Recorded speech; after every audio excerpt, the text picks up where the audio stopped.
Значи, здравейте! Първо искам да благодаря за гледанията, които получих на последните видеа.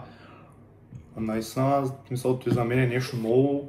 Клипчетата не са в най-доброто качество, което може да е, нито изглеждат добре, нито смисъл още, още се изграждам като цяло в тази сфера. На мен ми харесва лично и мисля, че наистина имам полза от това да го правя. Давам съвети, които не съм финансов съветник, просто давам мое мнение над нещата, като мога да кажа, още съм начинаеш, нали? Не разбирам толкова много. Не се правя, че разбирам, просто давам аз това, което мисля, което съм научил през това време, защото аз през тези 6 месеца аз доста съм научил, мога да го затвърдя това, поне съм отделил доста време и доста време като цяло не на курсове, на някакви измислени гурта, ами просто като цяло на чартовете, отделил съм време, гледал съм ги, гледал съм от кое реагират, как реагират. И всеки ден може да се научи нещо ново, буквално може да научите нещо ново и от човек като мен, и съм го осъзнал. Аз мога да кажа, че съм научил повече от хора, които се занимават с трейдинг от деца вика 5 месеца, в смисъл от опита им по-точно, защото знам, че е истински, а не измислени чартове, които са ги начертали преди и са натиснали реплея там 2 пъти и са казали то и действа, то и не действа, за да се продават курса, естествено. Значи, отново благодаря, ще се подобря качеството на видеята със сигурност след време, просто ми трябва още малко време да се впиша деца вика в средата. Абсолютно само ще почвам да се обработвам видеята, ще ги опитвам се да ги правя по-добре и най-вече да давам стойност. Това ми е целта на канала, да давам стойност, а не да се правя, че разбирам толкова от каквото и да е било свързано с трейдинга. Като цяло, затова го направих този клип, да ви благодаря и да ви покажа как върви трейда за сега. В смисъл, доста стабилно.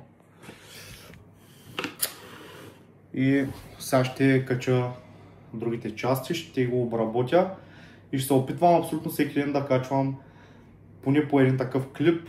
Този малко ще се окаже по-дълъг, ама около 10 минути клип на ден ще се опитвам да правя, дали губя, дали печеля. Това вече няма значение, пак ще го качвам, понеже аз, да ви кажа, съм се научил най-много от загубите на хората, които съм виждал, как ги приемат, как аз да ги приемам, понеже аз като деца... Така,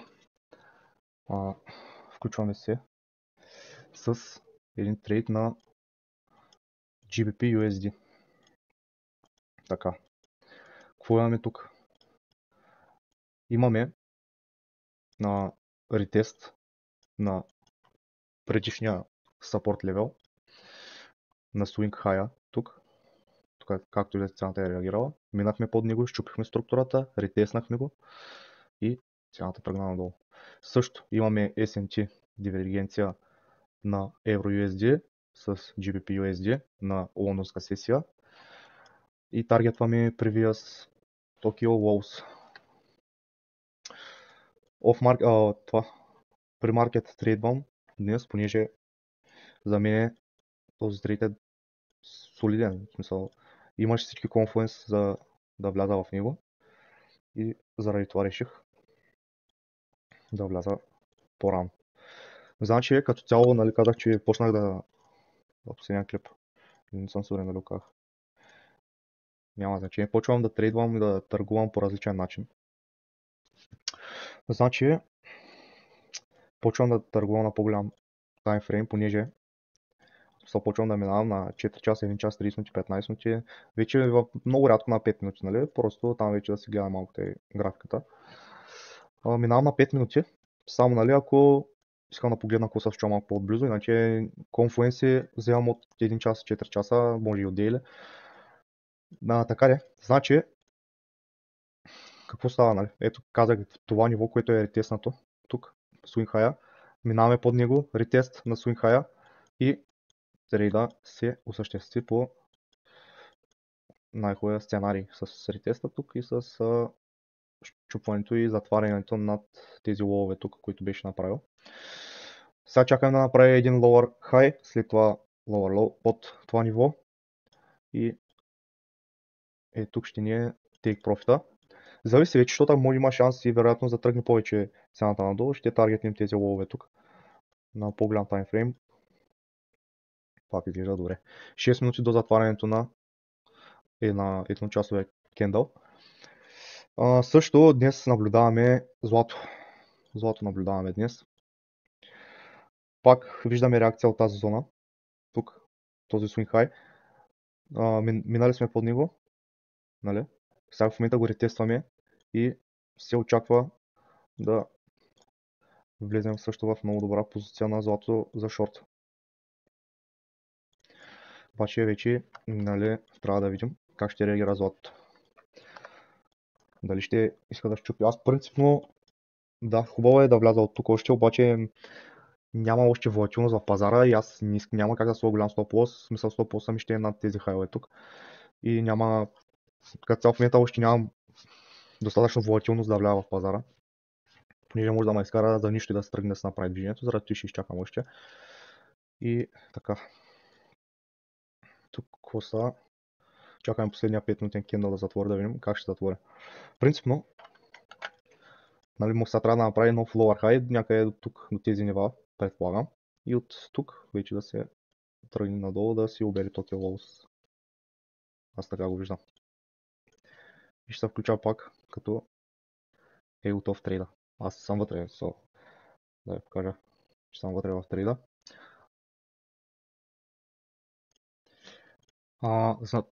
Просто искам да се включа да покажа развитието. Какво стана? Цената, нали, ние тук я фанахме движението. Тук не успя да затвори, което малко няма да вължа стресна, че няма да направи нов lower low. Пак ретесна, не успя да направи higher high, в смисъл имахме някаква лека консолидация. И тук що? Пак пробихме, направихме си новите нива, които са тук. И вече чакаме ретест от тях. Или директно да си вземе ликвидито на Токио. Ще реша, може да, и аз съм отворил 3 позиции, да затворя 2 на Токио и да оставя една да се развива до тук, понеже overall гледам работите, 15 минутния кендъл затворя. Ето за това ви говоря. Значи ако бях гледал до сега само 15 минутния кендъл, нямаше да се притеснявам толкова, понеже на 5 минути виж колко работи се случиха тук. На 15 минутния кендъл, може да видим, само този кендъл, който тук се е реакнал, след това имаме движение надолу 15 минутния кендъл, този който е. Като цяло, за мен вече няма смисъл да се гледат 1 минута, 5 минути таймфрейм, пречат, карата да правиш лоши решения, за мен го говоря. А когато гледате 30 минути, 1 час, 4 часа, вие знаете overall какво може да стане. Вие гледате по на нещата, как да ви кажа, в по-голяма перспектива, понеже така се ограничаваме зверски много с решенията на една минута и да гледаме всеки тик, всеки уик, всеки кендъл, няма смисъл това нещо, вече го осъзнавам. Както виждате, ето 6, там 7, 8 месеца, колкото се занимавам вече с трейдинг, всеки ден научавам нещо много, което ми променя като цяло всичко в трейдинга. За мен, пак казвам, 15 минути, максимум до 5 минути може да стигнем. Ето сега вижте какво правим. Сега ретестваме това ниво. Може да го ретестваме до тук. Поне идеята е да, в смисъл не, по-точно, да, като цяло до тук трябва да се ретреснем точно, за да не се притесняваме. Но, да, като цяло цената почна да се върви брутално. Ето тук виждаме едно забавяне. Тук виждаме lower high. Тук виждаме SMT дивергенция с евро-долар, която е направила спад, ретест, ключово ниво и continuation надолу за нивата на ликвидност, които има да взима. Спокойни сме, понеже сме разкували около 60-70 долара общо. Говоря с таргет около 300 и няколко долара. Нещо такова. Да. Тук имаме liquidity sweep в момента. Тук сме влезли в някакъв тези гапове, даже вече не играят роля, според мен. Поне на 15 минути нямаме гапа. Така, чакаме. Сега съм сложил take profit на всички тук. Просто нали казвам, ако видя слабост, ще затворя два тук и един ще го оставя да се развива до долу. След малко пак ще включа. Така. Цената се прави отново движението, което очаквах. Значи, какво стана?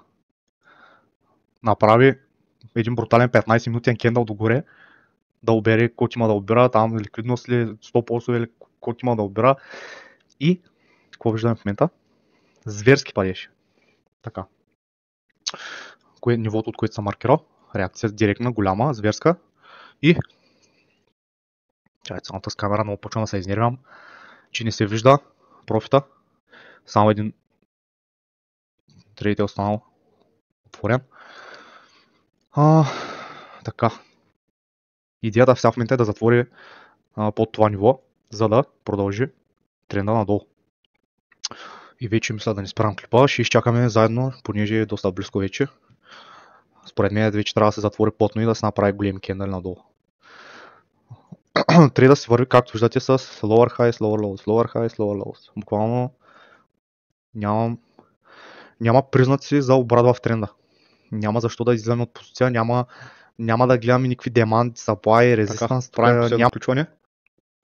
С резултатът, мисля, че няма какво да кажем, искам само да погледнем как цената си върви точно в даунтренд.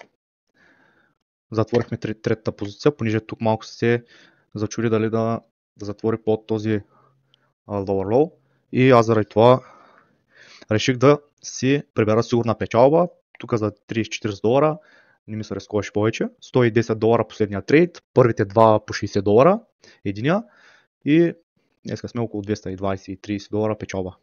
Така че може да сложим в един от най-добрите ни дни в трейдването като цяло.